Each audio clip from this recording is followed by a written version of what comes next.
Editor's note: the housing bubble before the recession drove prices up at the Delmarva beaches.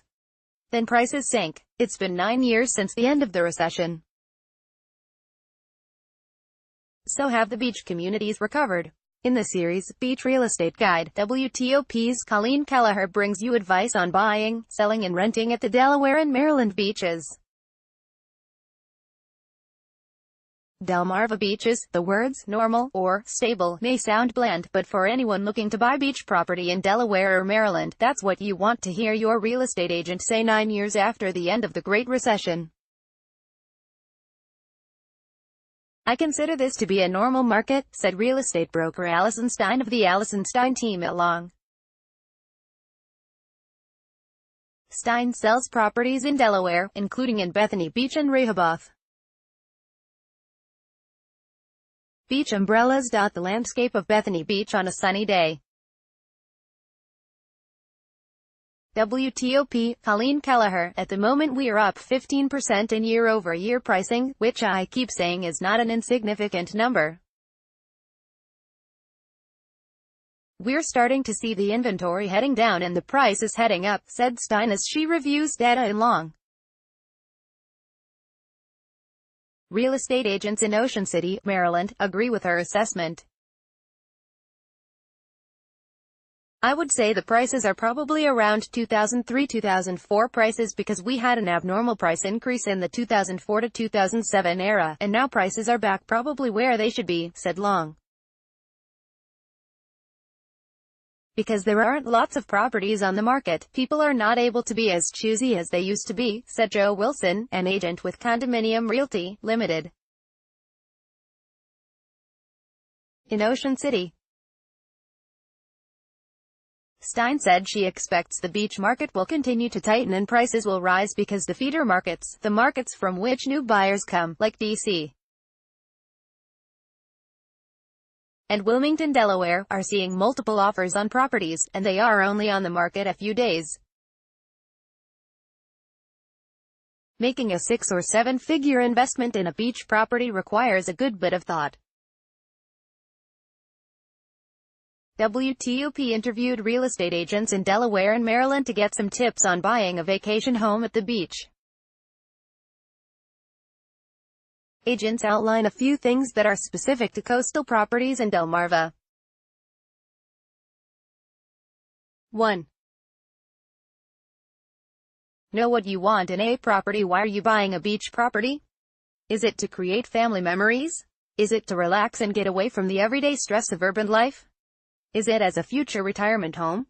Buyers Mike and Natalie McEwen have 2 young children. They wanted to keep making memories and to relax.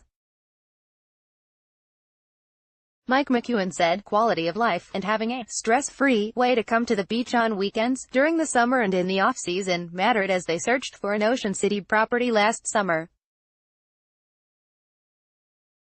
We definitely knew what neighborhood we wanted to be in because we've been coming down here for 10+ years and we've rented very close to here," McEwen said as he sat in his Bayside condo near Northside Park. The condo is located 3 blocks from the beach. Have an idea of why you are buying. Is it to relax? To spend time with family? To have the grandkids visit? One of the most important questions we have for people is this going to be your primary home? Are you going to live here full-time, part-time? Are you looking to get some rental income, which a lot of people do? They're buying these second homes and using rental income to offset some of the expense of the home. That's a very key point. People need to understand how are they going to use this home. You need to be able to explain that to an agent, said Allison Stein of Long. It had the space we were looking for.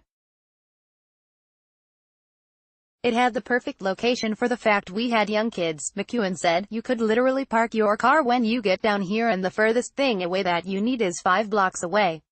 Determine early how much space you need and what your must-haves. Courtesy Long. Some people want to be on the Bayside because they want to have a boat. Some people want to be on the ocean side because they don't want to cross coastal highway with their kids to get to the beach, said Wilson about Ocean City buyers. But not all buyers know what they really want. Both long. The most important question that we can ask as realtors is, what do you want to do with your property? What do you want to accomplish? Do you want to just come down on the weekends? Are you coming down in the off-season? Do you want to make some rental income for a couple of weeks to pay your condo fees and your taxes? Or do you want to purchase as a full investment where you rent it out continuously, Maston said. New owners, Maston said, often change their minds about how they will use their condos. I think their intention when they first purchase is to use it themselves a lot. Then they realize after the second year, baseball games come up at school, or they're traveling somewhere else. So the first 2 years, it's their honeymoon period. Then after that, they go, maybe I should consider renting a couple weeks. What harm would that be? She said once they get the taste of the rental income, some buyers then thinking about buying another property because it's a good investment. Whether you will use your beach property as a rental property is important, Stein said. You can travel 2.5 miles from the beach to a resort-type neighborhood. Let's say like a Bear Trap Dunes that has golf and tennis and pool and clubhouse and restaurant and pro shop, and you can buy a condo, a townhome, a single-family home. They will all be great rental properties if you decided you wanted to get some rental income. You could step 10 feet outside the neighborhood, in a random home, in a random neighborhood, and probably not do any rental income, Stein said. 2. Expect a wow moment but be realistic. Most buyers experience a wow moment where they fall in love with a property. Sometimes the view is the wow moment. WTOP, Colleen Kelleher. When buyers get caught up in the wow moment, seeing the seagulls flying overhead and hearing the ocean waves in the background, Maston said she makes sure she tempers the moment with a little reality. I tell my clients, you can get emotionally attached to this, however, let's look at the numbers. If the numbers aren't making sense, let's back away. Let's move in a different direction, because I don't want you to be that seller who comes to me 10 years down the road and say, I can't afford this, or 5 years down the road. I can't afford this. What do I have to do? Maston said. 3 realize you may need flood insurance. One cost that can pack a big whammy in coastal towns is flood insurance. It's a cost that is continually rising. Brian Baker, Long.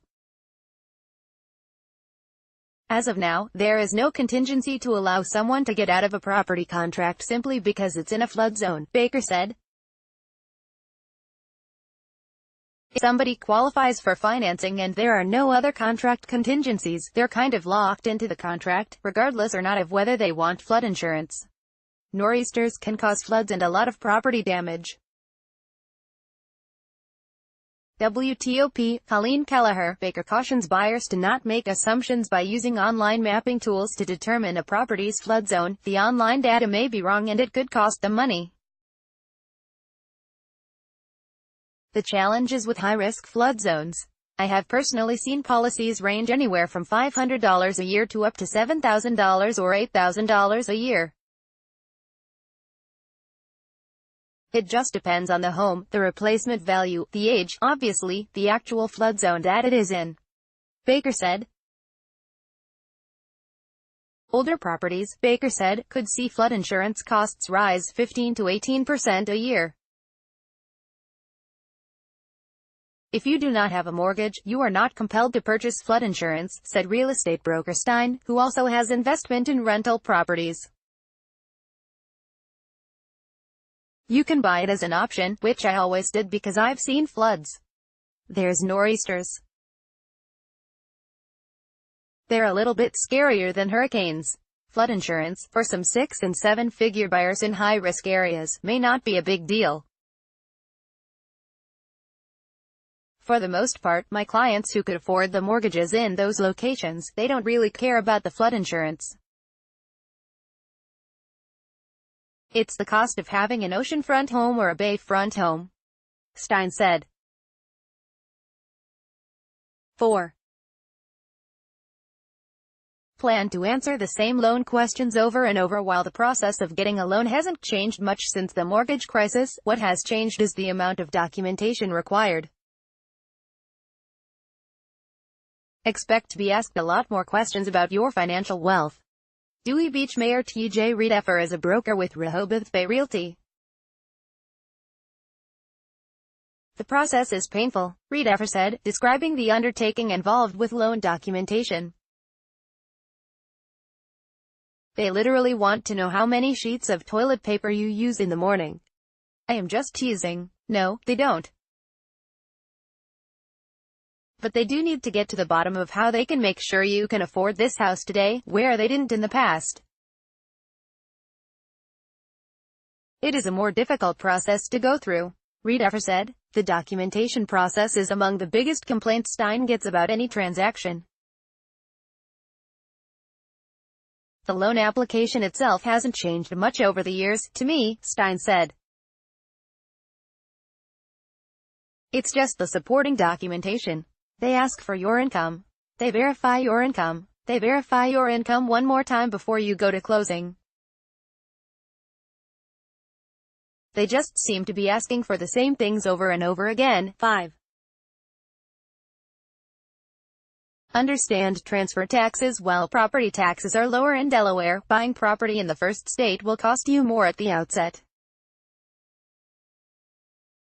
The state's realty transfer tax, which is based on the purchase price, is higher than the realty transfer tax in Maryland. Transfer taxes are part of closing costs and add thousands to the property's bottom line cost. Delaware increased its transfer tax to 4% in 2017. It had been 3%. Buyers and sellers split the cost of the tax that pays for state and local services. The transfer tax is one of the reasons why the property taxes are able to stay so low, because every time a house transfers, the state and the county collect a transfer tax, 2.5% to the state and 1.5% to the county or a municipality, depending on where you are, said Stein. Buyers and sellers split the cost of transfer and recordation taxes for Ocean City, Worcester County in Maryland. The tax is 1.66% of the property's cost.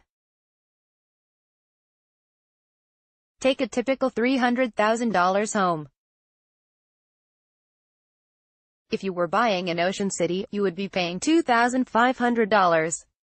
It would be $6,000 in Delaware, said Mastbrook. 6. Find out if there is a ground lease. You may not own the land below your home, if you buy in parts of Sussex County, where the Delaware beaches are located. You may pay a land lease.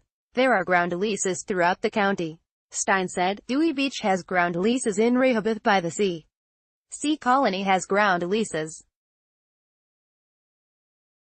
There's a little community in Bethany called Bethany proper, which is real beautiful, affordable townhomes, but they're on ground leases. Dewey Beach had a population of fewer than 300 people in the off-season. WTOP, Colleen Kelleher. Land rent is based on the value of the land and can cost tens of thousands of dollars a year for some properties. Paying to lease the land where your home sits can be a sensitive issue. Some buyers dismiss it immediately, Stein said. At Sea Colony in Bethany, where there are 2,200 condominiums, the cost of the ground lease, which is in addition to condominium fees and recreation fees, can be up to $2,000 a year. A lease can be purchased for 12.5 times its price. In a resale, it has a value of $25,000. In Dewey Beach, land rent started in the 1950s when Reed Effer's grandfather and his grandfather's father-in-law worked with a developer to build those rustic, knotty pine cottages in the north end of the 2-mile-long town.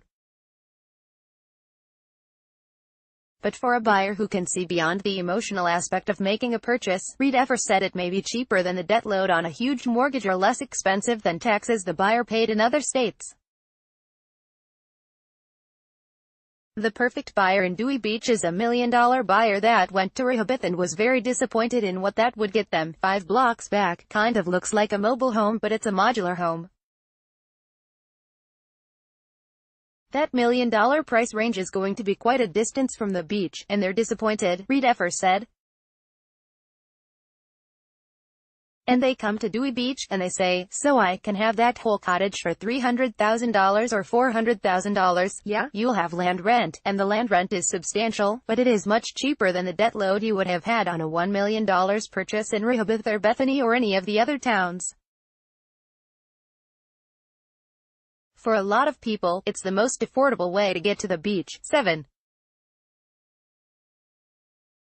Check out condo and condo documents. Condo fees. With 30,000 condominiums in Ocean City and thousands more in Lower Delaware, you will likely pay a condo fee. Know exactly what those fees cover and look at whether they are in line with fees in similar buildings, real estate agents advise. Some condo associations manage themselves and get owners to do work around the building to save money. WTOP, Colleen Kelleher. Condo fees aren't necessarily a bad thing. The fees actually cover the exterior of the building. And you are really splitting the cost of the roof, railings, steps. If you were just paying for it all yourself, it would be a lot more expensive, said Mastbrook, who owns in both states and sits on a condominium board of directors. Condo fees, also known as dues, will be higher in buildings that have elevators, pools, clubhouses, game rooms, and tennis courts. Upkeep on these items comes from that money. Usually, if somebody doesn't want a pool, they don't even want to look at a building with a pool because they're going to be paying for an amenity that they're not even interested in, said Wilson. Realize that the type of building the condominium is located in could affect whether you are able to get a conforming loan or have to look at other financing options. Condominiums that have offices or tiki bars or other businesses on their first floors rely on the income of those businesses, and lenders take that into account. The way lenders look at it is if that business pulls out of that building, it's that much money, $20,000 a year income that building loses. So there are only certain banks that will lend on those buildings, and it's the local banks, Maston said. To get a conforming loan on the properties is going to be a challenge. It's not that financing isn't available. You're going to pay a different rate, a little bit higher rate for a shorter term, Maston said. Condominium documents. A real estate listing will tell buyers what the condo fee is for a year, but it's not until they are under contract that they get the details. Condominium resale documents will include the condominium's budget, bylaws, rules and restrictions. Agents recommend reading them closely. Sometimes the condo fees may seem high, but the condo is probably putting money aside in a reserve fund for future expenses, Mastbrook said. A lot of time, people don't realize that is helpful in the future. That is covering you so you might not have to worry about special assessments in the future. Property owners can reduce costs by handling maintenance and repairs themselves. WTOP, Colleen Kelleher. Special assessments occur when condominium associations don't have the money needed for capital projects and deferred maintenance, and have to quickly raise the money from the owners. The biggest thing is checking to see how much money is in their reserve account. Each building should have a reserve fund. So if there is an elevator that needs to be replaced or something like that, they're not going to hit you with a special assessment. The money should just come out of reserves, Wilson said. Reserves also impact whether you get a mortgage. If you are going to buy in a condominium, most people think, oh, they're just looking at me as the buyer and approving me in the mortgage process. Most people don't realize they also have to approve the condominium building. They have to make sure there is enough money in the reserve account.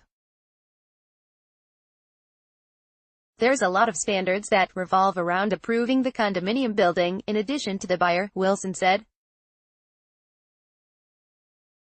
Other oddities, the nitty-gritty information in those resale documents could make a difference on whether you back out on a sale. Maston said buyers need to look at the condominium association's minutes and check for any pending lawsuits. She recommends checking for restrictions and anything that would hinder how you may want to use the unit. For example, there may be restrictions on the type and size of dog owners are allowed to have, or whether the condo can be a rental. If you are not happy with what those documents state, you back out of the contract, Maston said. Right of first refusal. Some association bylaws date back to the 1960s and haven't been updated, so they may have clauses that harken back to a time when society was less inclusive. Probably one of the worst ones that's down here is the right of first refusal from the building. What that means is if somebody has a property up for sale and a buyer comes in and says he wants to buy it, the rest of the condo owners may have a chance to buy that unit and stop that potential buyer from buying the property, Mastbrook said. The interactive chart below, provided by Long. Like WTOP on Facebook and follow at Top on Twitter to engage in conversation about this article and others. Copyright 2018 WTOP. All rights reserved. This website is not intended for users located within the European Economic Area.